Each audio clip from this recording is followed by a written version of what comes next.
mabuting isiguro ang buhay natin ito dahil wala tayong ipagmamalaki.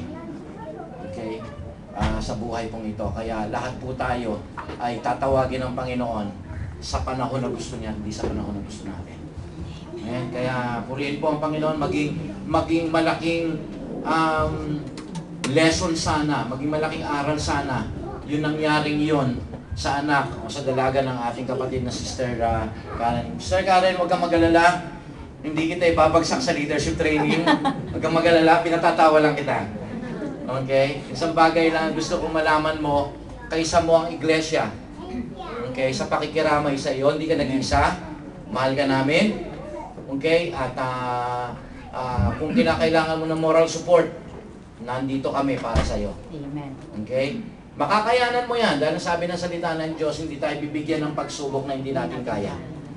Okay? Makakayanan mo yan. Pagdating mo doon, you will experience peace. Okay? Ng ating Panginoon. Even joy. Mamaya malalaman mo kung ano yung sinasabi kong joy. Okay? Kaya ngayon po, ito po yung kalahati ng aking preaching last Sunday. Sabi nga ni Liditsi sa akin, no? Pastor, yung preaching ninyo, ang daming review. Okay, ang daming comments talaga, ang daming na-bless ng preaching ng Sunday. Okay, but ito po ang mas maganda ngayong araw na ito. Sapagkat makikita natin dito kung ano ang magiging resulta ng isang buhay na nakasuko sa Kanya. Andiyan po ba kayo mga anak ng Diyos? Okay, malalaman natin, kasi sabi ko nga po last Sunday, maraming pagkakataon kung bakit hindi natin maisuko ang buhay natin sa Panginoon kasi nanghihinayang tayo sa bagay na i-give up natin para sa Kanya. Amen? Amen. Nahihirapan tayo. Kaya minsan yung iba nga, nagsuko na, lumapit na sa Panginoon, pero ano nangyayari? Nasa gitna pa rin. Okay? Ang sabi nga ng salita ng Diyos, hindi pa pwede tayong nasa gitna. Okay? Sapagkat kapag kayo nasa gitna at nandun ka pa rin, sabi ko nga, torn between two lovers ka pa rin, you will feel like a fool. Di ba? Alam niyo yun. Okay? Kaya, ang ibig ko sabihin ngayong hapon na ito, pag-uusapan po natin, ano naman ang mangyayari sa tao o sa isang Kristiyano na ang kanyang buhay ay nakasuko sa Panginoon.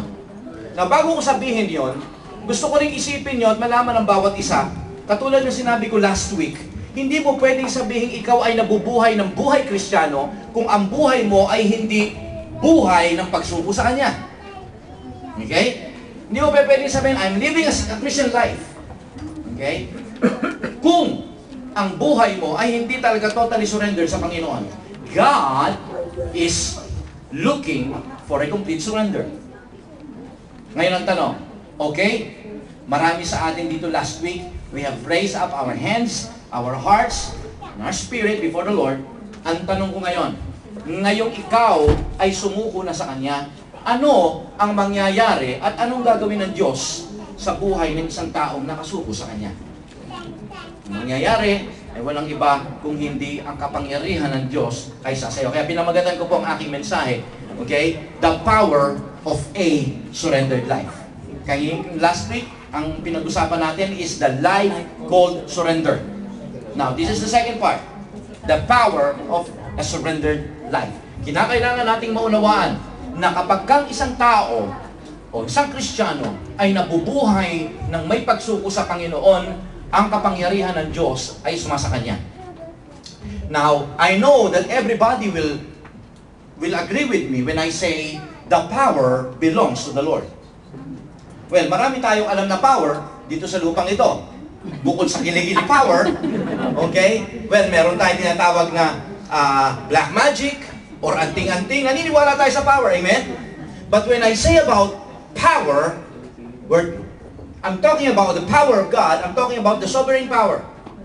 Okay? Na wala nang pwedeng tumapat pa sa kapangyarihan. Ito ang sinasabi ko ngayong hapon na ito.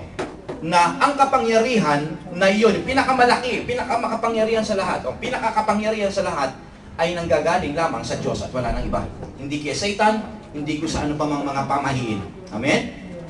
Now, itong kapangyarihang ito ay mapapasa atin. Alam ko, gusto natin ang kapangyarihan ng Diyos sa ating buhay. Okay? Ang sabi ng salita ng Diyos, mapapasa atin ito, tangi lamang kung ikaw ay matututong mamuhay ng may pagsuko sa Kanya. Pagka sinabi mong pagsuko, Ito yung sinasabi nating ang buhay ko, ang kagustuhan ng Diyos, ang susundin ko, at ang aking personal na kagustuhan ay isa sa isang tabi ko. Yan ang ibig sabihin ng pagsuko. That what you're surrendering is not anything. But what you're surrendering is your will. Yung kagustuhan mo, isinusuko mo ito sa Panginoon. Dahil naalala nyo last week, kung bakit minsan hindi tayo makasuko sapagkat meron pa akong gusto, mga naritay ko to, mga bagay na hindi ko mabitawan, gustong-gusto ng aking laman. Tama? Okay? Kaya pagka sinabi mong, surrender ako sa iyo, Panginoon, what you're talking about is giving up your will for the will of God to happen in your life. Ito po yung tinatawag na surrendered life. Sabi po ng salita ng Diyos, in Romans chapter 6 verse 13, ito po ay dito po umpisa ng aking mensahe. Sabi po ron, do not offer the part of your body to sin as instrument of wickedness, but rather offer yourself to God. Now listen, ito yung word na nagsasabing ang isang tao ay dapat sumurrender. When you say the word offer, in other version, ang sabi nila ron ay yield. Okay? Ang ibang version naman sa New King James, ang sabi naman doon, present yourself. Okay?